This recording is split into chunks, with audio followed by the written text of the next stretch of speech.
Good evening, book lovers. Welcome to another episode of Cath-Lit Live. I am your host, Amy Cattapan. You can find me everywhere on social media under my pen name, AJ Cattapan. If you're new here to Cath-Lit Live, this is what we do. We bring you interviews with Catholic authors who have new books releasing, so you can always find out the latest and greatest in both Catholic fiction and nonfiction.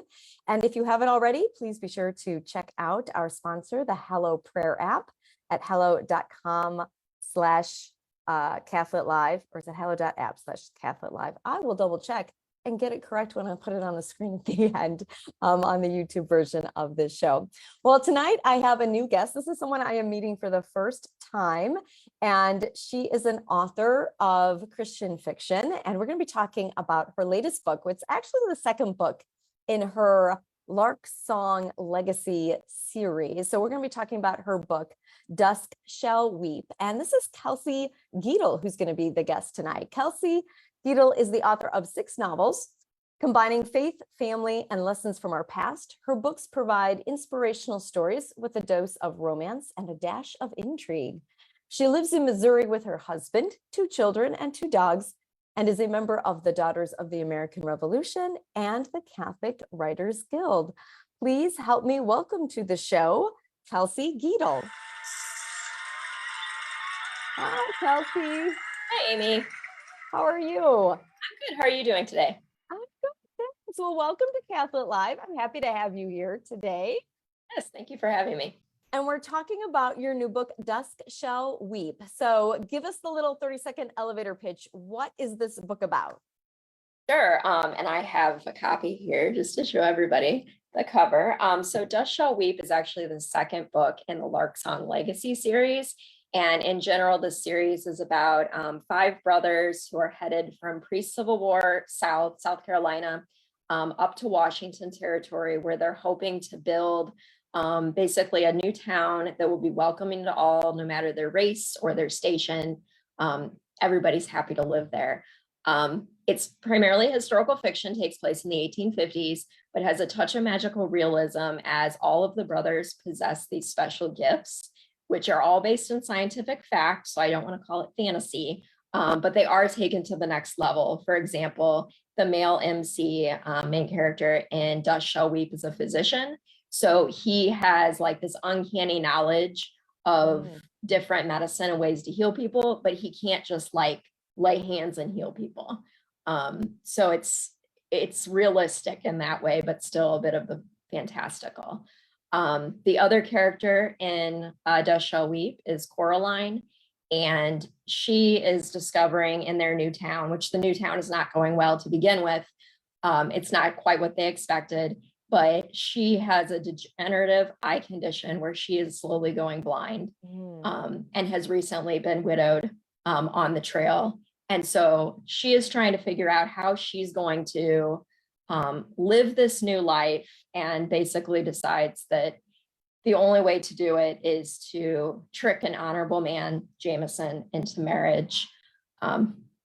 Along with all that, they're also dealing with, like, there's growing animosity between the Native Americans and the US government, and they're on the brink of all-out war, and just trying to figure out how their family is going to fit into this settler world.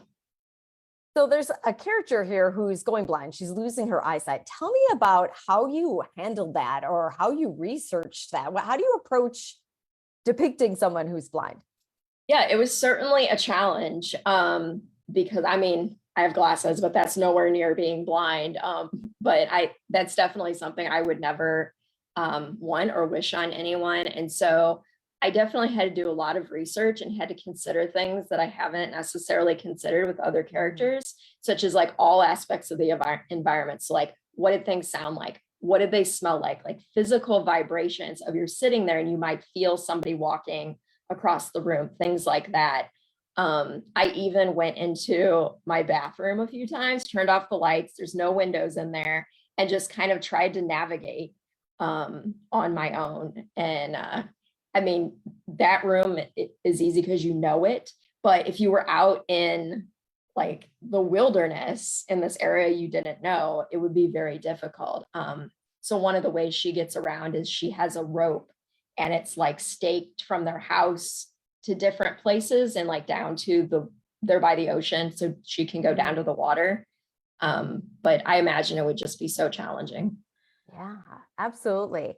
So, as an example of Christian fiction, then I know some Christian fiction, like I consider my first two novels Christian fiction. Some of them are very overtly Christian, and it's obvious.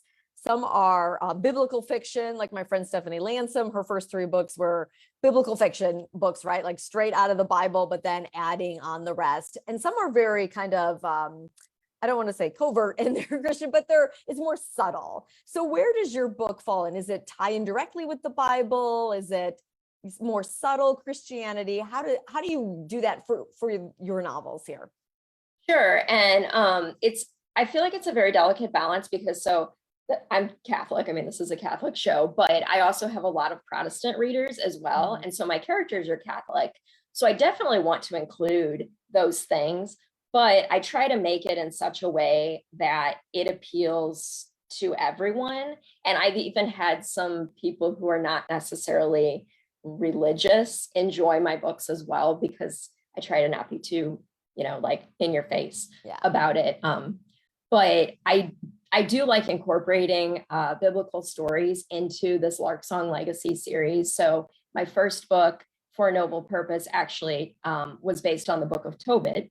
And then this book has several different stories, three that I kind of incorporated from a thematic perspective. So it's the blind man at the pool of Bethesda, and the woman with the hemorrhage, and the apostles who preach in multiple languages after Christ's resurrection.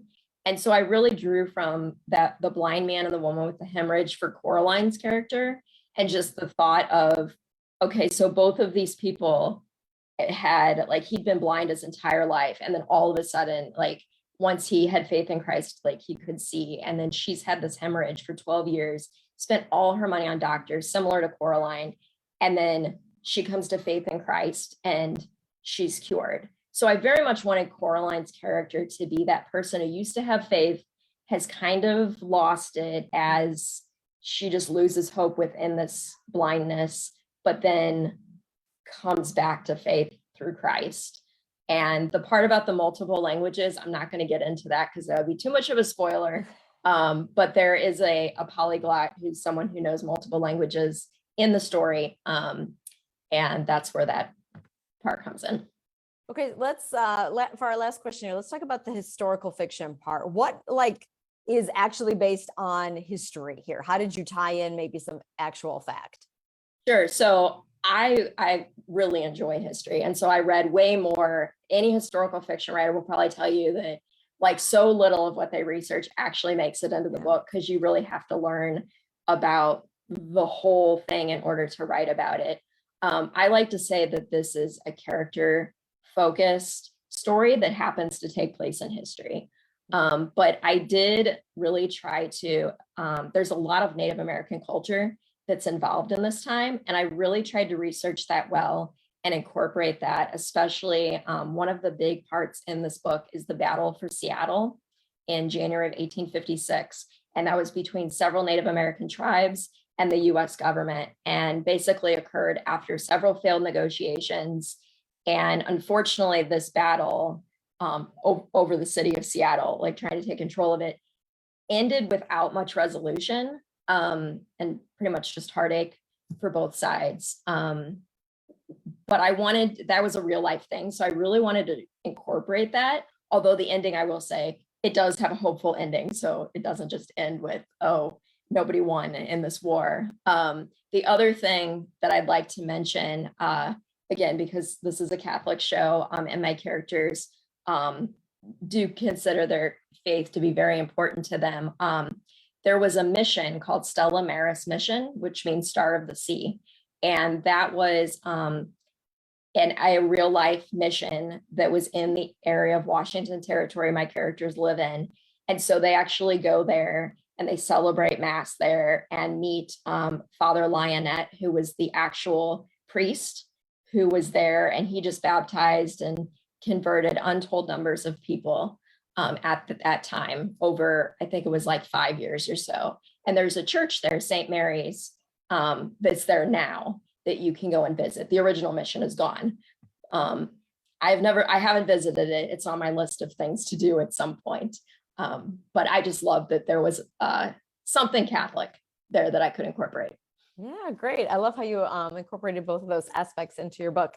So tell us where we can find you online if we want to learn more about you and your books. Where should we go? Sure. So I have a website and it's just kelseygietl.com. And I have an online store that you can get to from there where I sell signed paperbacks and I sell ebooks, or you can also buy them at most of the major retailers, Amazon, Barnes and Noble.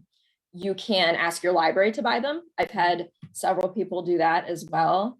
And, or you can ask your favorite independent bookstore to order them for you too. So there's lots of options. I'm on Instagram and Facebook, and you can also sign up for my newsletter if you want like the insider info before anybody else. Nice. Great. Well, thank you so much, Kelsey. I appreciate you coming on. All right. Well, have a good night. We're going to wave goodbye to Kelsey. Thanks for coming on. All right, everyone. Make sure that you leave a comment if you've read the first book in the series, or this book's been out for a little bit now, so maybe you've even read the second book in the series.